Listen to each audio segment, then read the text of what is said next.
नमस्कार, बहुत बहुत स्वागत है आपका। जनतंत्र टीवी देख रहे हैं आप। मैं हूं विवेक यादव, आपके साथ खबरों का रुख करेंगे, लेकिन उससे पहले हम सीधे आपको ले चलते हैं जापान, जहां पर सीएम योगी आदित्यनाथ मौजूद हैं।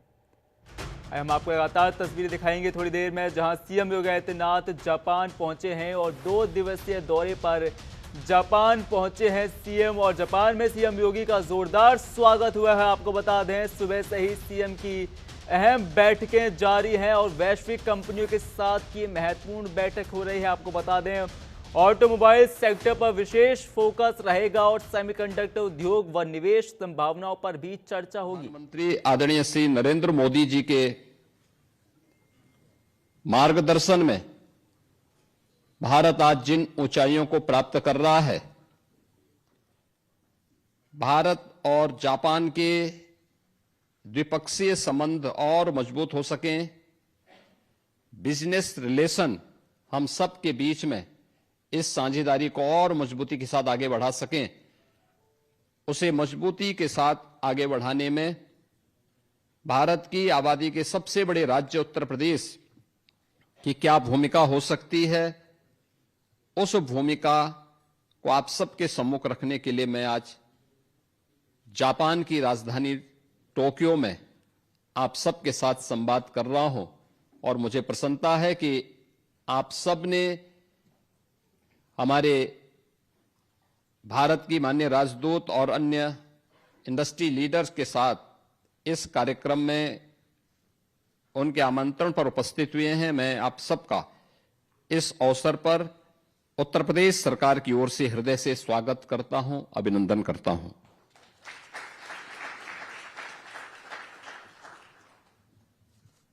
मित्रों, आप सब जानते हैं कि उत्तर प्रदेश सूर्य वंश के राजा भगवान श्री राम की पावन जन्मस्थली है और इसी परंपरा को आगे बढ़ाने वाले भगवान बुद्ध की भी पावन धरा उत्तर प्रदेश है। भगवान बुद्ध से जुड़े हुए दुनिया के अंदर सर्वाधिक महत्वपूर्ण स्थल उत्तर प्रदेश में ही स्थित है। उनका जो राज्य था कपिलवस्तु, वह उत्तर प्रदेश में है। उन्होंने प्रथम उपदेश जिस पावन धरा पर दिया था, वह सारनाथ उत्तर प्रदेश में है।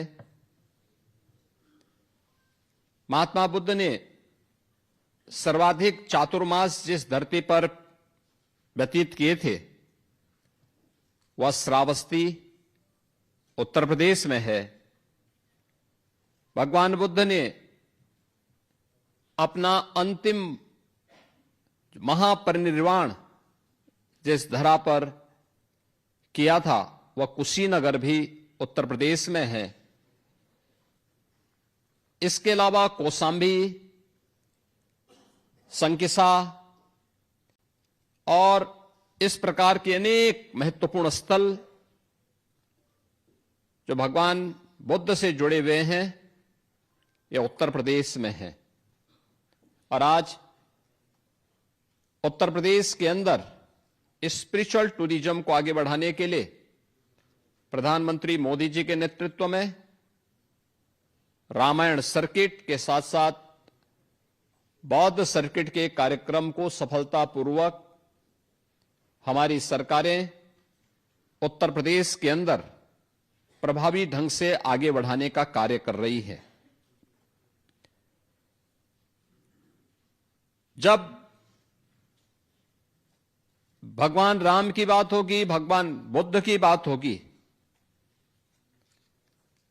तो स्वाभाविक रूप से इन दोनों का संबंध सूर्य वंश की उस महान परंपरा से है, जिस सूर्य की प्रथम किरण का उदय होने का इंतजार हमेशा जापान वासियों को होता है।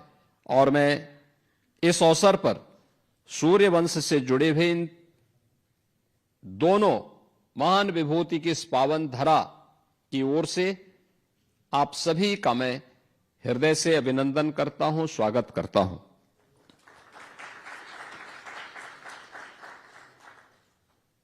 मुझे प्रसन्नता है कि भारत के यशस्वी प्रधानमंत्री श्री नरेंद्र मोदी जी की गत वर्ष की यात्रा के उपरांत भारत और जापान के बीच में अनेक मुद्दों पर एक दूसरे के सहयोग के कार्यक्रम आगे बढ़े हैं।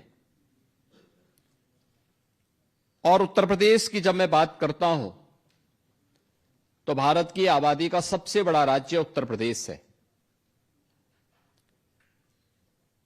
भारत की आबादी का 25 करोड़ की आबादी। चलिए, इसी पर और बातचीत करने के लिए हमारे साथ नंदन श्रीवास्तव मौजूद हैं। बात करने की कोशिश करते हैं। नंदन, ये बताइए कि लगातार जैसा हमने दिखाया, अभी योगी आदित्यनाथ अभी लाइव भी थे, उन्होंने अपनी बातें भी सामने रखी। अब लगातार ये कोशिश की जा रही है योगी आदित्यनाथ द्वारा कि यूपी को एक मैन्युफैक्चरिंग हब बनाया जाए, यूपी को विश्व स्तरीय एक इमेज दी जाए। क्या कुछ तैयारियां उत्तर प्रदेश की सरकार की तरफ से की जा रही हैं और क्या कुछ इस दौरे के बाद अब निकलकर सामने आ सकता है?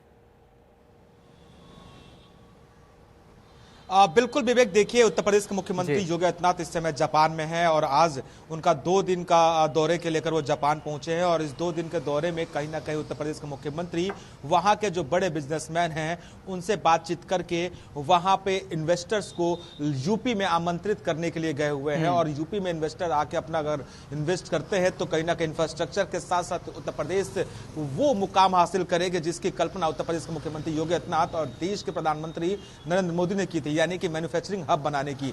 और इसको लेकर ही प्लानिंग चल रही है। साथ ही साथ अगर ऐसा हो जाता है, संभव होता है, तो कहीं ना कहीं यूपी में रोजगार की दृष्टि से युवा अब भटकेंगे नहीं, चूंकि यूपी में ही उनको इतना रोजगार मिल जाएगा जिसकी उनको जरूरत है। अगर आज के कार्यक्रम की बात करें विवेक, तो उत्तर प्रदेश के मुख्यमंत्री सुबह 6:15 पर जो मित्सुबिशी एंड कंपनी के इंफ्रास्ट्रक्चर प्रोजेक्ट्स बिजनेस यूनिट के मैनेजिंग जो ऑफिसर हैं, चीफ ऑपरेटिंग ऑफिसर है काजिकू सीमुजी के साथ बैठक की है। उसके बाद से गो मिजोगुची के साथ बैठक की है और उसके बाद से 6:45 पर कोनोइक ट्रांसपोर्ट कंपनी लिमिटेड के सीनियर मैनेजिंग डायरेक्टर सीगेकी तनाबे के साथ बैठक की है। उसके बाद 7:15 पर तमाम ऐसे मीटिंग्स होते रहे जिसके साथ वो मैनेजिंग डायरेक्टर को साथ बैठक करते रहे, अलग अलग कंपनियों के डायरेक्टर के साथ बैठक करते रहे।